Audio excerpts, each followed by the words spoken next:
Assalamualaikum warahmatullahi wabarakatuh. Allahumma sholli ala sayyidina Muhammad wa ala ali sayyidina Muhammad. Pertama-tama yang saya hormati Bapak Profesor Dr. Haji Haris Prana selaku Rektor Universitas Hasyim Asy'ari Jombang. Kemudian yang saya hormati Bapak Dr. Jasminto, Magister Pendidikan Islam selaku Dekan Universitas Hasyim Asy'ari Jombang. Dan yang saya hormati Bapak Dr. Haji Nifuddin, Magister Pendidikan Islam selaku dosen pengampu mata kuliah media pembelajaran. Hari ini saya akan mempresentasikan peta imajinasi saya yang berjudul Problematika Pengembangan Media Pembelajaran. Media pembelajaran diartikan sebagai segala sesuatu yang menjadikan perantara antara sumber dengan penerima dalam suatu pembelajaran, baik searah maupun dua arah. Contohnya seorang guru ceramah di depan kelas, maka media yang dipakai adalah media audio. Guru memaparkan melalui LCD proyektor, maka media yang digunakan adalah media visual atau grafis. Guru memberikan contoh sebuah peristiwa melalui pemutaran video yang disertai banyak suara, maka ia menggunakan media audiovisual. Banyak sekali permasalahan yang menyebabkan guru enggan memakai media yang efektif untuk pembelajaran yang menarik sehingga menumbuhkan motivasi belajar siswa. Adapun permasalahan tersebut diantaranya yang pertama adalah guru merasa repot. Dalam hal ini, guru seringkali merasa kerepotan saat menggunakan media pembelajaran karena mungkin fasilitasnya yang kurang memadai. Kemudian yang kedua, mahal. Dalam hal ini mungkin bisa jadi fasilitas sekolah kurang dalam hal biaya. Lalu yang ketiga, tidak terbiasa. Mungkin bagi seorang guru yang baru mencoba media pembelajaran yang baru atau tak pernah digunakan di sekolah tersebut atau belum menjadi fasilitas yang tetap, seorang guru bisa jadi kerepotan saat menggunakan media pembelajaran. Lalu yang keempat, tidak tersedia. Terkadang seorang guru ingin sekali mengembangkan pembelajaran dengan menggunakan media-media baru, namun bisa jadi sekolah tidak menyediakan fasilitas yang memadai. Lalu yang terakhir adalah kurangnya penghargaan. Dalam hal ini mungkin seorang guru kurang dapat dihargai ketika ia menggunakan media pembelajaran yang baru. Mungkin bisa jadi banyaknya peserta didik yang mengikuti pembelajaran tidak terbiasa sehingga mereka merasa canggung, merasa tidak semangat, dan lain-lainnya. Problematika ini tidak hanya dialami oleh guru, tapi juga dialami oleh peserta didik, baik mereka yang biasa saja atau mereka yang pandai. Perkembangan metodologi pembelajaran seiring dengan perkembangan pandangan terhadap pendidikan itu sendiri terus berubah. Misalnya pandangan yang kini dianut oleh sistem pendidikan di Indonesia adalah filosofi konstruktivisme.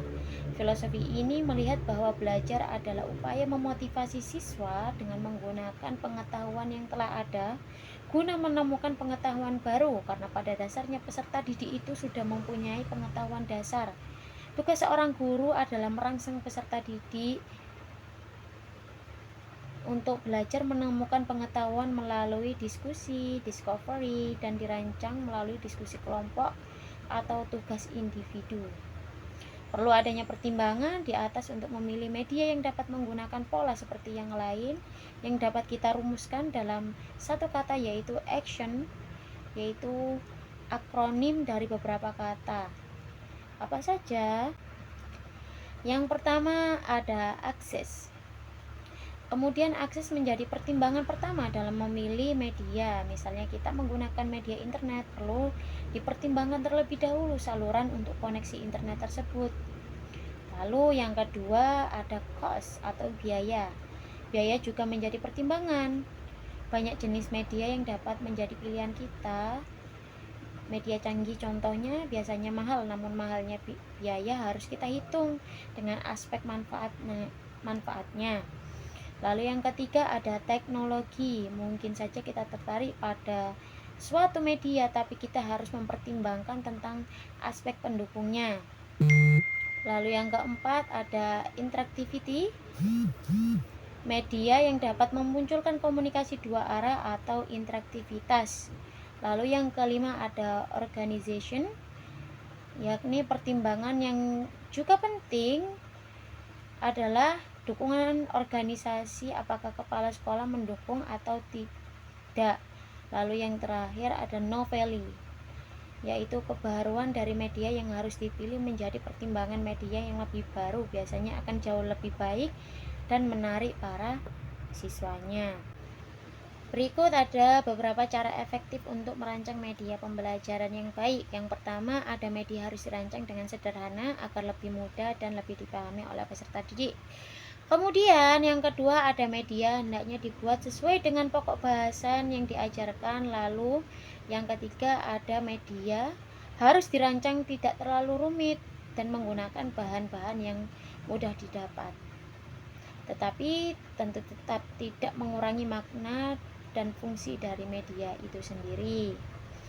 Lalu juga ada faktor bahwasanya media pembelajaran bukan faktor utama yang menentukan berhasil tidaknya suatu proses pembelajaran. Hal ini juga ditentukan oleh beberapa faktor, diantaranya yang pertama ada faktor kemampuan guru, yang kedua faktor sarana dan prasarana sebagai penunjang proses pembelajaran, yang ketiga ada faktor penggunaan alat dan bahan pengajar, dan yang keempat ada faktor lingkungan sekolah. Lalu ada juga faktor kemampuan guru, paling tidak menyangkut dua kemampuan dasar, yaitu kemampuan mendesain program dan keterampilan selain tidak hanya menjadi faktor penentu keberhasilan suatu pembelajaran.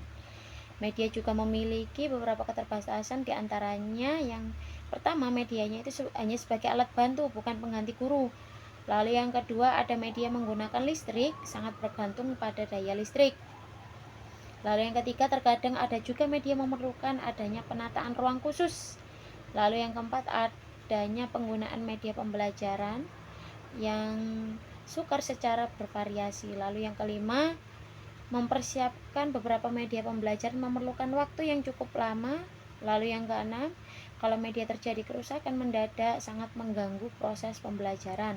Dan yang terakhir, perlu adanya pemeliharaan yang ekstra hati-hati, khususnya pada media pembelajaran yang bersifat elektronik agar dapat digunakan dalam jangka waktu yang lama. Sekian presentasi dari saya. Apabila ada kata-kata yang tidak mengenakan, mohon maaf sebesar-besarnya. Jalan-jalan ke kota Bandung, jangan lupa mengisi saku. Kalau kamu sedang bingung, jangan lupa membaca buku. Wassalamualaikum warahmatullahi wabarakatuh.